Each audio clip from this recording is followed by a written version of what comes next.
Good afternoon. My name is Heath Rowe, and I'm a volunteer with the local Authors at Google team.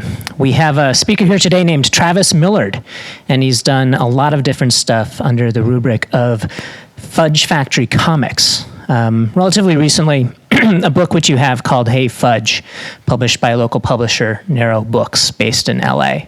Travis is based in Echo Park, and he's done a lot of different media work. He's done mini comics and zines.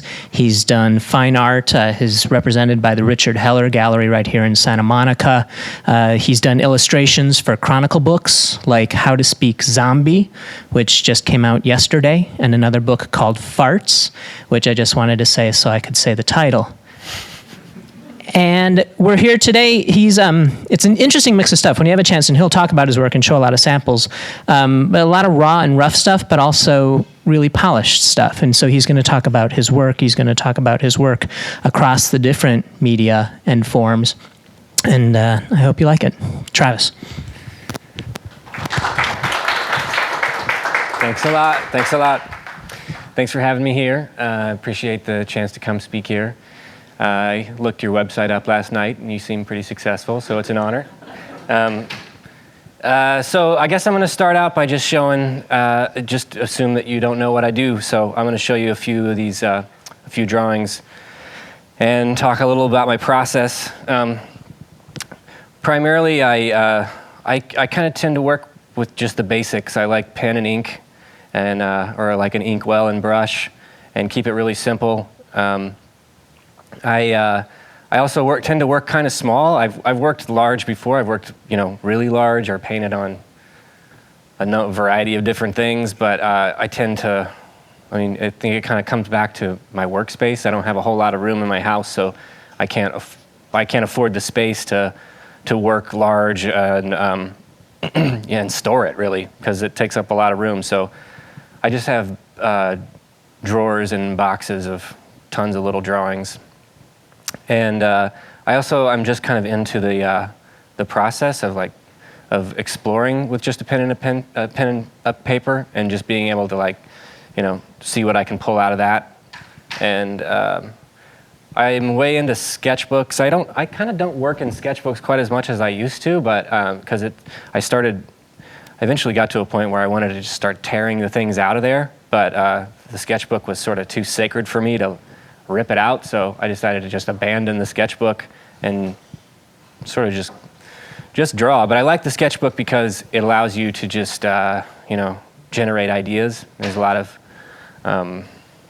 exploring, and I think that's probably the biggest theme that I would say my work involves, is just exploring and experimenting and trial and error, and not realizing what failure is until you see it later in print, and trying it different the next time around.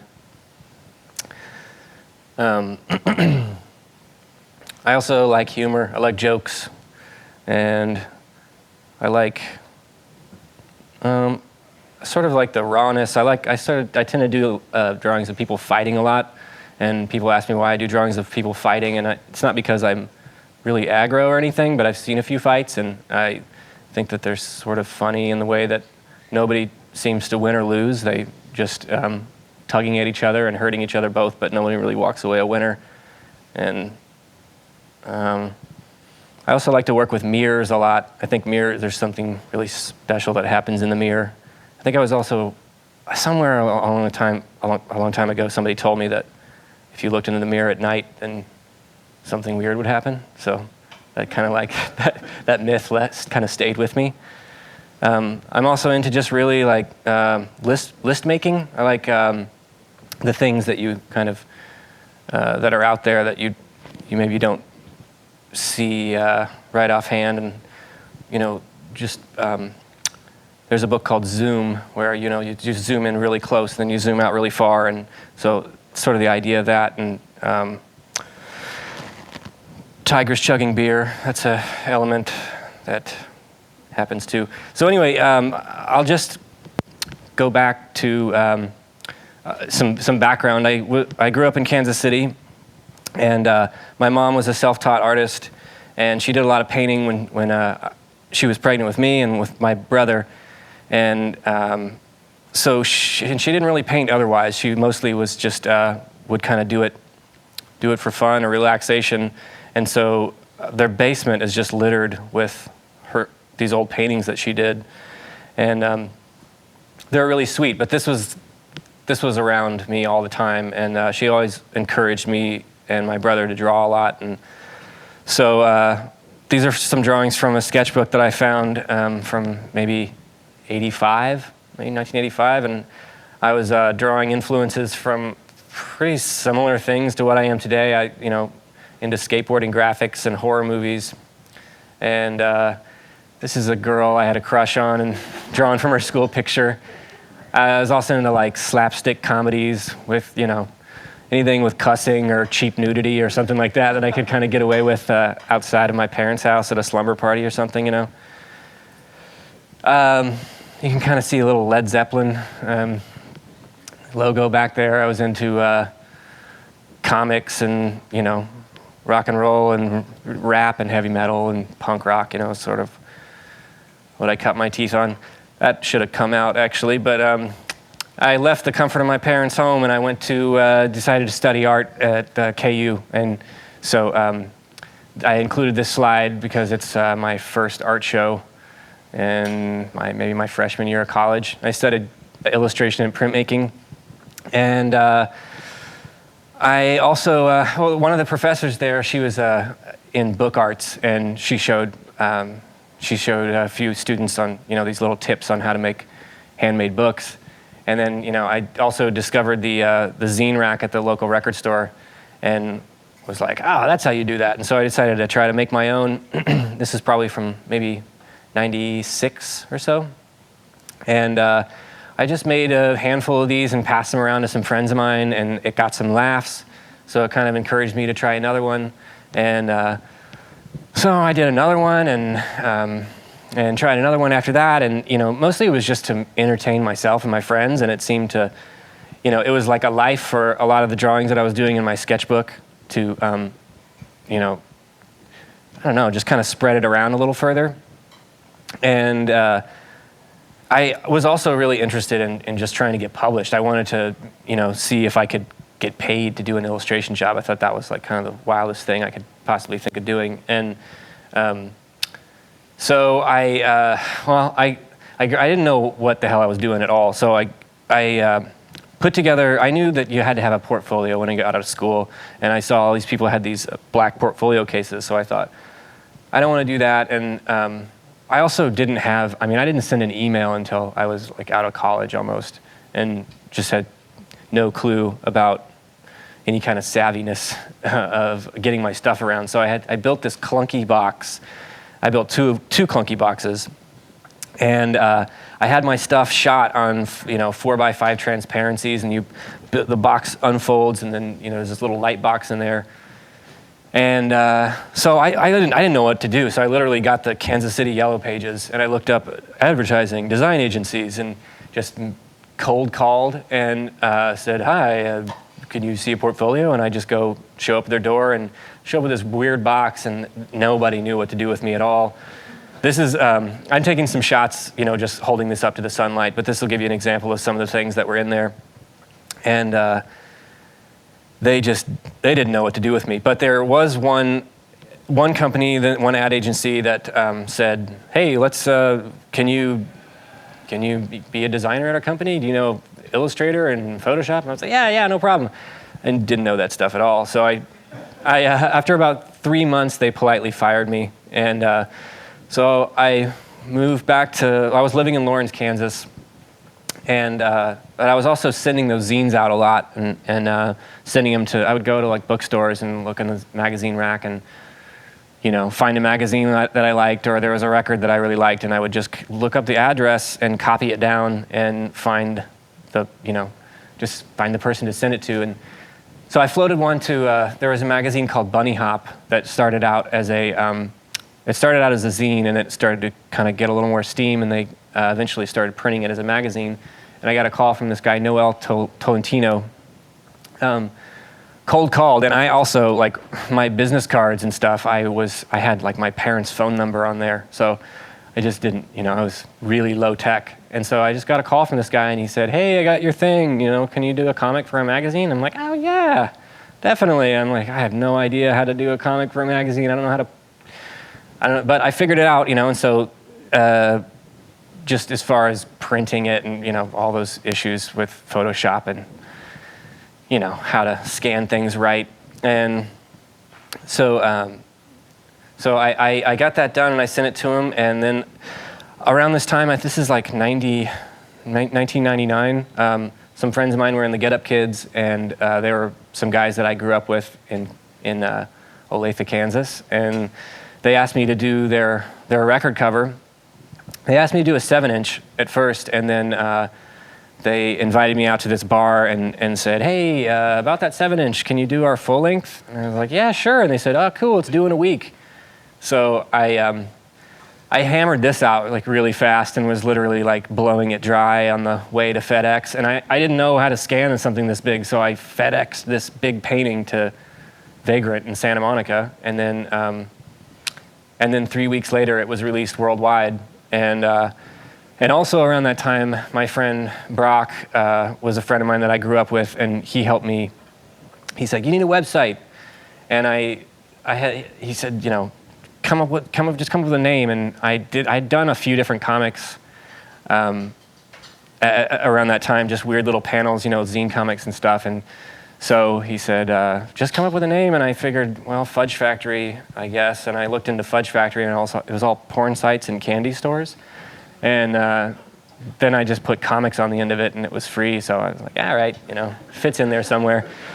But so I had an email on there, and I started kind of getting emails from kids in other countries, and I was getting emails from different magazines or people at the, just meeting people through doing that. And they said, hey, I know a friend over at this magazine. You should call them up. And so these are some early illustrations I did for Mean magazine.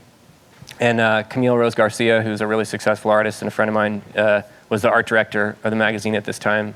And it was really cool to work with her and just talk to her about these kind of things. And this is a cover of Slap magazine. Skateboarding has been an influence in my life since I was a young kid, so it was a real honor to be able to do this. And this is also the second time I think they'd had an art cover that wasn't a photograph of a skateboarder. So anyway, little bits and things were kind of happening, and I was working 2 part-time jobs, but I started to kind of get a little money trickling in from different illustration work. So I got a random email from the editor of Spin magazine, and she had seen the bunny hop spread and asked if I'd like to do a comic on their last page. So I did one, and it went well. She asked me to do another one, and then that went well, and she asked me to do another one, and that eventually just started to develop into, I was never like a solid thing, but I would kind of have, maybe a couple weeks of silence and not know what I was doing, and then I get another email and say, hey, you want to do another one? So, and it paid enough money, it paid more money than I'd seen in Kansas for a while, so and a friend of mine expressed some interest in moving to New York, and I just figured, like, what the hell, let's do it. So I packed up and moved to South Williamsburg, Brooklyn, and just continued doing these comics for Spin, and that kind of continued on for a little while. And I did a few writing things for them, but I worked out to get my website on the bottom there, which they don't normally do, but I don't know, I sort of was persuasive enough to slide it in there, and that started to kind of get a lot more activity, and so that was a cool thing, and it brought in other things. But I lived in this piece of shit apartment, and the kitchen was just roach infested, and I couldn't really eat there or cook there, so I started going over to this cafe, this little cafe like on the corner, and drawing at the counter, and this guy Andres was the cook, and he was like, why don't you draw my menus? And I was like, I'll trade you for lunch. And he's like, all right, deal. So I did his menus, and he didn't charge me for like 6 months. Like, just kept breakfast, lunch, and dinner. And I eventually got to the point where I had to put a halt to it and pay the guy. He's a really sweet guy, and he was like my best friend, actually. 55-year-old Mexican dude. But I was also doing a lot of stuff for the New York Press. That was kind of a regular client at the time. Various other things. But then I'd been there for maybe 6 months, and 9/11 happened. Everything stopped, and I mean, literally, like it was obviously, but there was no work at all, and I didn't really know what was going to happen after that. And so everything was uncertain, and it forced me to just kind of spend more time at the desk, and I started, I just like wasn't looking for work, and job-wise, and I just focused on drawing more, and I don't know, just exploring what I actually do when I'm just sitting around the house with no work coming in. So these are some shots of my work space around that time. And I was also like walking around the city a lot and riding the subway, and just looking around a lot. And graffiti is something that there's obviously a culture of graffiti all over the country, but New York there's a whole different energy about it. And so I was really inspired by just walking around and just participating along with that, and just drawing. No big, I didn't really work with spray paint or anything. I was more into just like pens and drawing on subway posters and pasting up. I like to kind of paste things up around every once in a while. And Max Fish was a bar that I hung out a lot. That I hung around a lot at, and there was a lot of artists and graffiti writers and skateboarders, and just there's a really good energy, and it has a rich tradition of art and drunks. And so their bathrooms was something that I would just go in there and just paste something up in the bathroom, and then eventually I kind of got to be friends with the owners, and they would let me in the daytime, and I would just like put bigger things up, and then at night they just get crushed, with all the writers and stuff. And but they offered me. They eventually, I did maybe 3 or 4 different installations in there, and just pasting up around, and they offered me a show, because they do great shows there, and they offered me a solo show, or I could do a split show or curate it. And so I kind of wondered, well, who would I want to do a show with? And one of the art directors at Spin was a mutual friend of Shepard Fairey, and she said that he liked my thing, so I just dropped him an email and I asked if he'd be interested in showing, and he accepted, and we did this show together. He designed this card, and it was a great show. He was a really good guy, and it sort of put me on the map a little bit, I think, as far as shows went after that, because I started to exhibit a lot more, and I just wasn't used to like having people show up at an art show, so that was a big thing. It was like, wow, there's people in the room, this is pretty good. So but I started really just focusing on just making art, and just putting things into shows. I was really excited to just have things on the wall and be an artist in New York. And but at the same time, I just completely neglected any kind of work that I was getting, that I had coming in. So I was getting pretty assed out, and I knew that I had to make a change, because my rent was just bleeding me, and work wasn't really happening all that much. And so I just felt like I needed to make a jump. And I got a call from my friend in LA, and he said he lived in these 2 big houses on a 2-acre hillside in East LA, and he said the rent's super cheap, and you should come out here, it'll be really fun. There's 11 roommates, but it's and I'm like, all right. So but anyway, but while everything was kind of like my account was draining and everything, but then, I would go, my friend Rich worked at this record store, Sound and Fury, and I went in there, and he's like, hey, did you see this magazine, this Japanese magazine cover? And I'm like, no, I didn't, that's pretty cool. And then Matt Owens, another friend of mine, owned this gallery.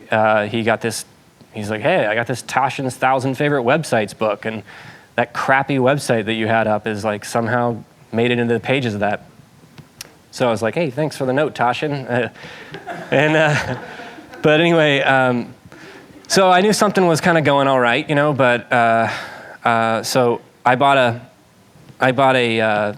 minivan from a soccer mom in Kansas, and I pasted a couple skulls on it and painted it black and drove it to LA, where it died as soon as I pulled into this compound. And these are the houses that I moved into, and there was 11 roommates, and sometimes there may be as many as 14 people living there. You know, there was a guy in a tent in the hill, but there was a lot of people from Savannah College of Art and Design that had moved out, and they were involved in film and photography, and I was kind of the only visual painter, or visual painter. But it was a good group of people, and there's a pool back there, which it was just a whole new weird thing. I didn't do a lot of swimming because there was some suicides in the pool, but I had this outdoor studio that I was working with, and totally foreign to me. I mean, I grew up in Kansas and winters and New York and stuff, and so palm trees are still kind of foreign to me. But I had this outdoor studio that I worked in, and I was pretty broke. But my friend took me to this bar called Little Joy the first night first week I was in town, and I met this guy Joe, who was the manager there, and he was also from Kansas, and he's a good guy, and he mentioned that he needed somebody to wash glasses, and I was like, I'll wash glasses right now. And so he gave me a job there, and I pretty quickly got promoted to bartender, and never bartended. I faked my way into that too. So people would come up and say, hey, can I get a kamikaze? Or I'd say, I can give you a rum and Coke, or I can give you a beer, or a shot. But so anyway, after hours, I would just go in and just paste my stuff around the bathrooms, and eventually just kind of started covering the hallways and the bathrooms of this bar. And that kind of like got me planted socially. I started making some friends around the bar, and then it was kind of a place that I could go, and it was just sort of a home. It felt like there was also a bar in Kansas called the 8th Street Tap Room that I started out by pasting stuff in their bathrooms, and then I went to New York and started pasting stuff up in the Max Fish bathrooms, and then I got to LA, and then so it felt like Little Joy was like, all right, this is where I'm going to paste my stuff up. But at the time, I was really exploding in my sketchbooks. Like I was drawing all the time, and just it felt like I was drawing in a different way. I sort of feel like I can look back at sketchbooks. I have them, since I was in 2nd grade, all the way up until last week, and I can say that even like a year ago, it seems like I don't even really draw the same, and it seems like I'll figure something out along the way with each drawing, and kind of get a little better, and I'm just pretty hypercritical of my own stuff. So I feel like I'm always sort of running from doing something kind of the same way I did it before. Around this time, I also kind of discovered this gray wash technique that I've since kind of really held on to. And so these are some images of the sketchbooks that are around this time. I also started to, I was doing, little mini comics and, just little bursts of humor and things like that. And I kind of I really wanted to try to do a longer form story. And so around this time, the allegations of Michael Jackson, doing what he did kind of came out, and there was kind of, rumors of it going to trial. And so I was just talking with a friend of mine, and we started talking about celebrity justice and sort of like, what do you do? How, I don't know, so a celebrity can commit a crime and kind of get off or whatever. And so I'm like, well, what do you do when the most famous person in the world commits like maybe the most heinous crime in the world? And then I said, Michael Jackson in exile. And he was like, ha ha. And so I just did a drawing, this first drawing of him sitting there at the table. And I showed that to him, and he was like, do another. So I started to try to I had no idea what was going on, what I was aiming for, but I just tried to okay, what's going to come next? What's going to come next? And the whole thing was written just visually and completely with no plan. So But around this time, I met Christopher Lepkowski, the publisher of Narrow Books, while I was a bartender at Little Joy, and we got to be friends, talking about zines and just publishing and things like that. So these are an example of some of the zines that I've done over the years, and I started talking to Christopher about how to get this thing published. Like, what do publishers want? Like, how do they? I'm so used to doing this thing myself, but I don't really know what it means to get a book really published, in a professional form. And so he was doing. They had released one book called Two Letters, and they went up to the Alternative Press Expo in San Francisco, and he offered to take my zines up and put them on their table. And we just continued to talk, and I think he took even like a little rough outline or rough like examples of the book that I'd been working on at the time, maybe to show it to somebody or what. And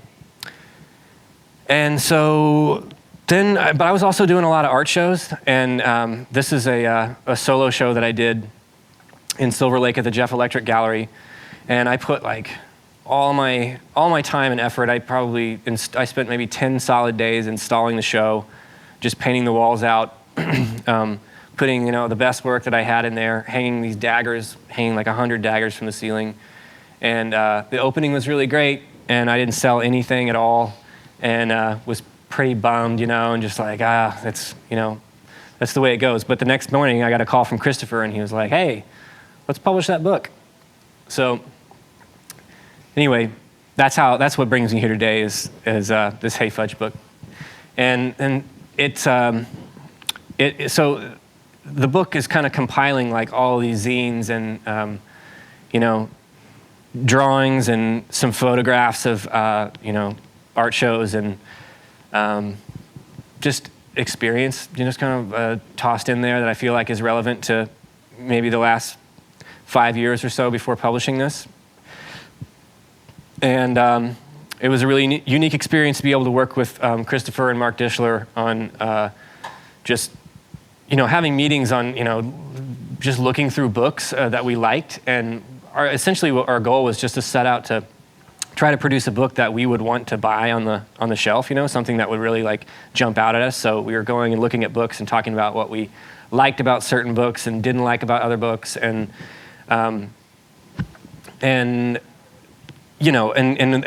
those guys get really into the minute details of the stitching and binding and all these different things and paper stocks, which I never considered at Kinko's when I was stapling and stuff like that. But so anyway, that book it came out in 2007, and we decided to have Christopher got they got distribution through Last Gasp and Diamond Distribution, and so it started to kind of hit some shelves, and we decided, hey, let's throw a book release. So we went back to the Jeff Electric Gallery where Chris saw that show, and we hired a mariachi band and got some buckets of beer and signed some books, and it was a lot of fun. And I'd also like to mention I have my partner Mel Cadell. She's an artist and my special lady. That how do I say this without being too embarrassed? Anyway, this is Mel, and she does. She's also an artist, and we live together and draw together out of the same shack. And this is an example of a few of her drawings. And she's a consistent source of inspiration and humor, and wildly talented. And Mel and I are repped at the Richard Heller Gallery in Santa Monica at Bergamot Station. And I think a lot of people ask, like, how do you get repped at a gallery? I got to get a rep for my stuff, and I'm like, yeah, I mean, we all do, but I don't know how that stuff happens, and I think that with Richard, I never went and, took a meeting and showed him anything, and I've tried that before with galleries, and I don't really think that galleries want you to come up and say, hey, here's my bag of stuff, I think galleries seem to want to discover you more, and not have you kind of walk in their door, but who knows? I don't know. That's my experience, but it's different for everybody. But I think that stuff really does happen by just making things and floating those zines out, and just all these little things, the stuff in the bathrooms, this, a comic that I did for a magazine that maybe I, forgot about years ago. You just never know when somebody's going to come across it and pick it up. So I think my plan of attack is just to kind of litter the corners with my stuff, for somebody to discover along the way whenever they found it. So this is we did a show, we did a split solo show, Mel's nude drawings and my nude drawings. We lived together in Echo Park in an old cabin. This was built in the 20s. And we have a little cat. We enjoy going on for long walks in the street and decorating poles. So I guess I'll move also just now. I'll move into some work projects because I do a lot of commercial work as well, and so these are some examples of that. And there's just I guess this just kind of goes to when I first started out thinking that I wanted to try to make a drawing and see if I could get paid to do an illustration. There was just a lot that came along with that I didn't expect, to find myself in this position, talking to Google, really, for one, or being on the phone negotiating a contract, or, having to answer a number of emails, or, there's just all kinds of things that come up, that isn't just sitting around drawing pictures and making jokes all day, which is kind of a disappointment. But anyway, these are some examples of Vans. I did a series of shoes for Vans in 2003, and a number of T-shirts and things for them. And that came about basically by them coming, and they saw my stuff at an art show years ago at the Black Market Gallery, and got in touch. Foundation is a skateboard company that I've done a lot of stuff for. And I was actually introduced to Foundation through Michael Sieben, who's a good friend of mine in Austin, Texas. And we made friends through the mail, like old-fashioned mail. And I was living in New York, we were in a show together, and he said, we started kind of sending each other zines back and forth, and he's a really funny guy. So he says, hey, let's try to do a drawing zine back and forth. And initially, we just decided that we were gonna, kind of send these things back and forth, draw on together. Maybe we'd have, one of us would have the stack of drawings for like 2 months, and then send it on to the other one, and then the other one would hold it for maybe a month or so and send it on. And we kept passing this back and forth for about 2 years, and then decided that, all right, well, initially we were just going to make a run of like 200 zines, split the run, and then sell them on our sites. And but a friend of Sieben's from Austin named Mike Aho had gotten a job at Volcom and saw one of the drawings and was like, what are you doing with these? He said, well, I bet we can get Volcom I bet we could use their copy machines or something. And then people at that company caught wind of it, and then eventually it became this book. And it's like a 40-page book. They printed 65,000, I think, of these books, and they went out like in 1 month. They went out in every issue of Thrasher magazine. Like in the cover, they were glued into every issue of Thrasher. They never sold them. Actually, our payment was, they were like, there's 1,000 books, you can sell them, and they're not available for sale anywhere else other than with me or Mikey. But to sort of justify that, they produced these T-shirts, and they had these T-shirts that went into the line, and then they also sent us on a number of art shows to kind of promote the shirts and the book and everything. You go to the art show, you get a free shirt and a book, and it was pretty wild. It was a pretty wild campaign, and definitely way further than we expected to ever take it. It actually took us to Japan. We ended up going and having a show in Tokyo. This is Michael in front of Kittyland. Look, that look on his face is about the look that both of us walked around with the whole time. What the hell? That's Mike Aho, also in Japan. So I had not done a lot of traveling, and we get there, and the first, just a little story here of me geeking out arriving there. But we arrive at the airport, take a train into Shibuya, and get off the first train, and this guy is standing there with the shoes that I did for Vans, the first dude I see standing there, and I'm like, oh my God, and I'm taking pictures of him, and he is freaked out. Doesn't, I don't know how often a door opens up from the train and somebody starts flashing photos at you. Anyway, he had no idea. So these are, Michael Sieben also has a skateboard company currently called Roger, but the one previous to that was called Bueno. This is a deck and a t-shirt that I did for it. Burton Snowboards is a company that I also do a lot of work for, and this is the first I did a snowboard for them. It was a Jeremy Jones signature series board. I think it came out in 2005. This is a picture of Jeremy hucking himself off something, and then they came back and asked me to do I did all the packaging and hang tags for all of their products for 2009. So it was like the biggest. It was my entire 2008. Was building boxes. And just for every product they had, and they were a great company to work with. They were just like, constantly telling me to just juice my imagination. So they're just like, man, make this box crazy. This box just really crazy. So I'd be like, okay, I'm gonna make it crazy. And then they'd be like, all right, that's crazy. But for the next one, go off. We're gonna go crazy on this next one. I'd be like, yeah, all right. So I'd turn up the juice, and then they'd be like, oh man, that is sick, but this next one is you're a crazy freak out. All right, so I reached new levels of freak out, and produced several boxes, and pretty much I got if you got anything from the 2009 season, it's got my stamp on it somewhere.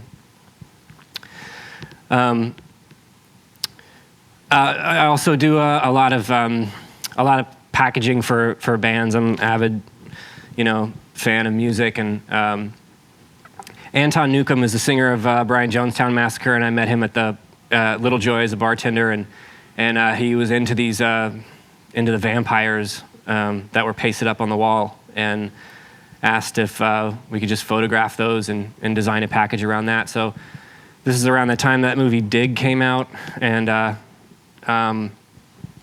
so I did that record for them. And then LP is a hip-hop artist that I've done a lot of stuff for and continue to do work for. Megapuss is Devendra Banhart and Greg Rogove moved in next door to us in the cabin, and we just met at the mailbox, and they were recording this project, and asked me and Mel to do the packaging for it. So Mel and I tag teamed. She did the waves on there, and we would kind of like swap every page back and forth. And that came out on Neil Young's Vapor label last year. I also, I got a random call from HP. There's a company, there's an ad agency in San Francisco called McCann, and they asked if I'd do work for HP's Back to School campaign of 2009.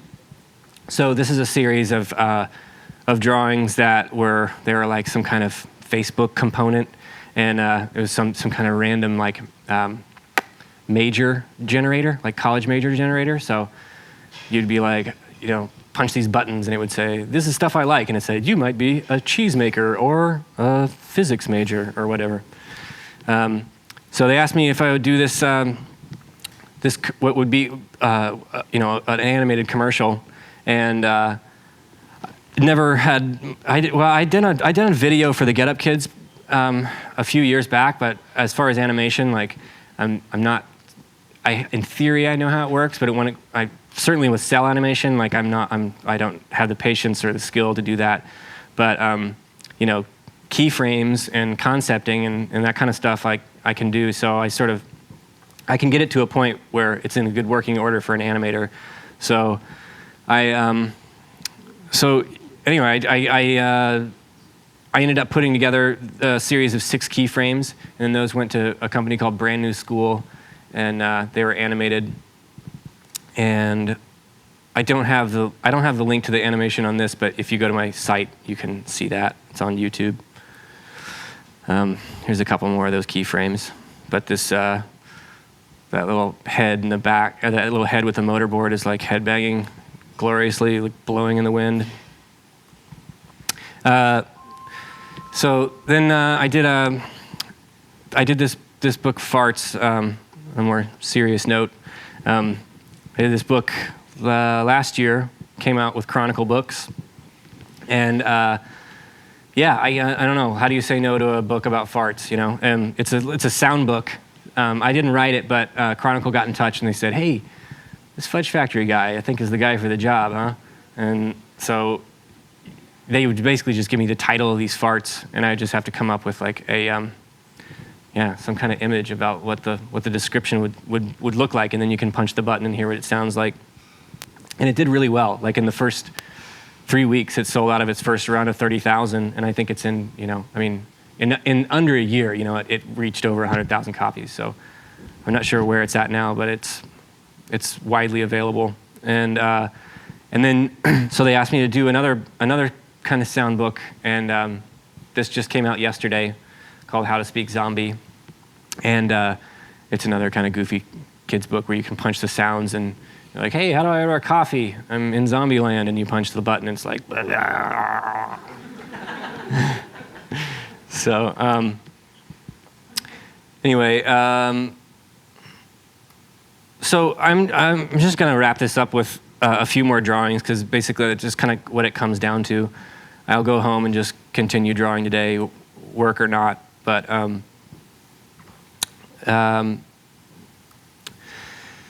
yeah, I think it just sort of comes down to just kind of just doing, and continuing to do things and not really know, what kind of life it's going to take on after it leaves the desk. But I'm just sort of curious to see, like, I'm basically just trying to keep myself entertained and avoid doing like something that I did last week, and hopefully somewhere along the way, like, communicate with somebody and make a joke or make a point. And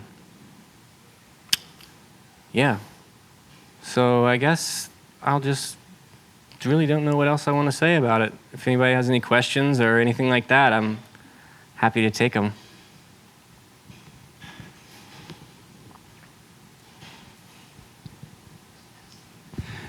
All right, well, I really like your work, first off, so thanks for coming and sharing. I see a lot of, maybe they're not there, but I do see a lot of graffiti elements to your work, and with your work with LP and stuff. Mm-hmm. And I've discovered a lot of artists like Jeremy Fish and Sam Flores and Ron English on, some magazines like High Fructose and Juxtapose. Mm-hmm.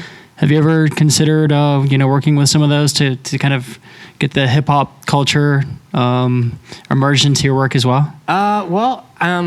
Juxtapose is a magazine that I've worked with before, and nice. I had a feature in their magazine last year. And Jeremy's a great friend of mine. I mean, he's a rad dude, and I've done some stuff with Aesop Rock, and I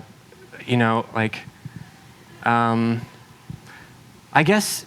Like Def Jux is a. I've been a fan of those guys. I was a fan of Company Flow. Like, I used to have a college radio show when I was in Kansas, and I used to play the Fun Crusher Plus album, and like, and then I don't really know how to, like, you insert yourself into, how do you do a hip hop record? I don't know. I mean, I don't know how that stuff happens, but I just eventually kind of. Along the way, I met Jeremy, and Jeremy was like, "Oh, I really like your stuff, and this is Aesop, and I was like, "Oh, hey, good to meet you." And then he's like, "Yeah, I like your stuff." And then, totally out of the blue, I got a random call, and it said, answer the phone from a 917 number. He said, "Is this Travis?" I said, "Yeah," and he said, "This is El Producto." I'm like, "What?" And he's like, "Hey, I got your number from Aesop," So that's kind of how that happened, I mean, and I wanted to do stuff for him, years ago, but I just didn't know how to make it work. I mean, I think a lot of times same with skateboards, you know? I mean, honestly, with anything I've ever really been involved with that I'm really proud of, you know, I haven't gone out and tried to like scrape my way into it. It sort of like seems to come back around and more naturally work, you know? But yeah. Cool. Thank you. Sure.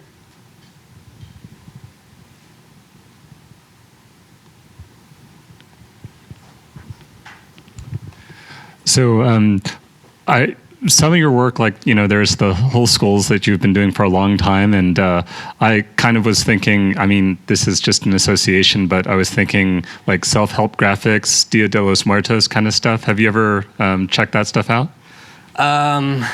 No, but I have, I'm not that familiar with it, but, you know, maybe a line of self-help books is exactly what I need to be doing. Yeah, good idea.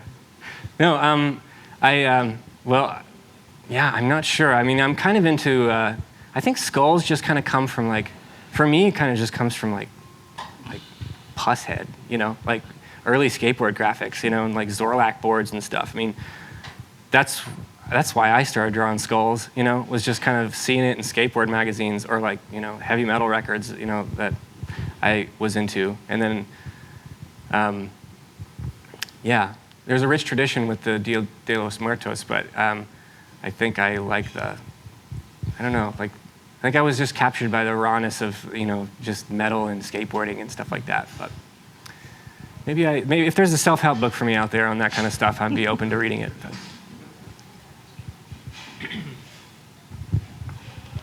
You mentioned how you went through a bunch of books to find things you liked about other books to go into the production of Hey Fudge. Could you talk about some of the things that you ended up either putting in the book or ways you put it into the book based on that? Well, yeah, I think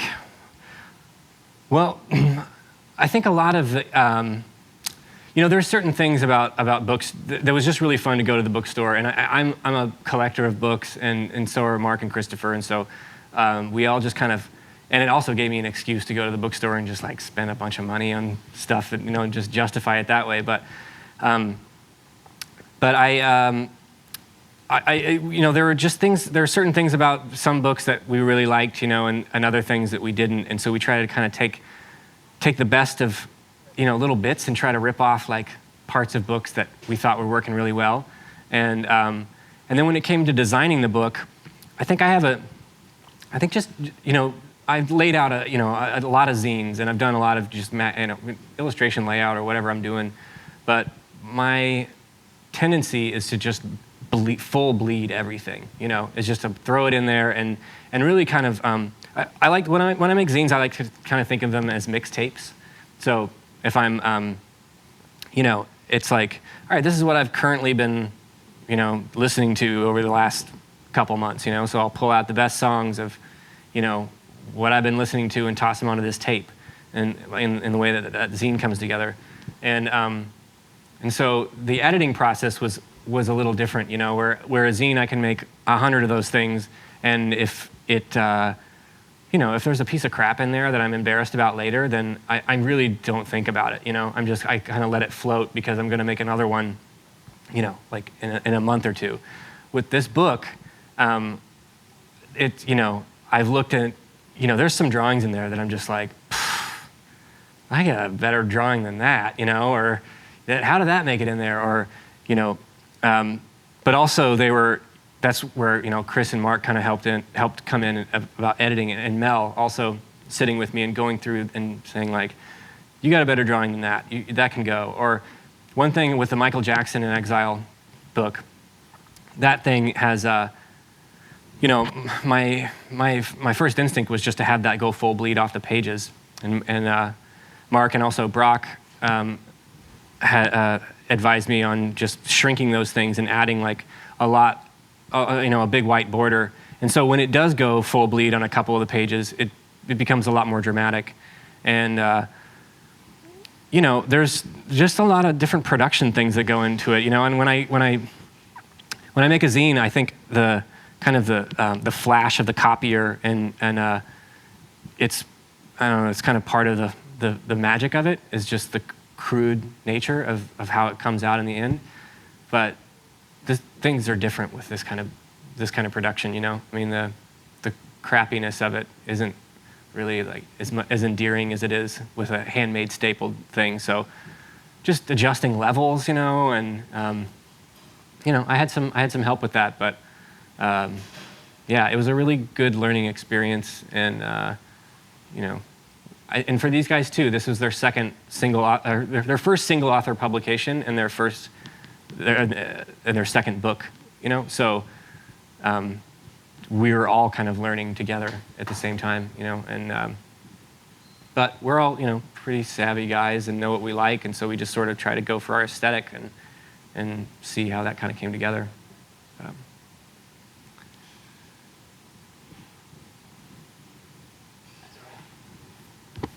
All right. Thanks. Oh, I have some stickers, sticker packs if anybody wants to get a free sticker pack. Oh, yeah, and I also just launched my website. These guys are going, website! I just launched my website. I haven't updated my website in a really long time, and I just launched it like within the last 12 hours. So, fudgefactorycomics.com. All right. Thanks.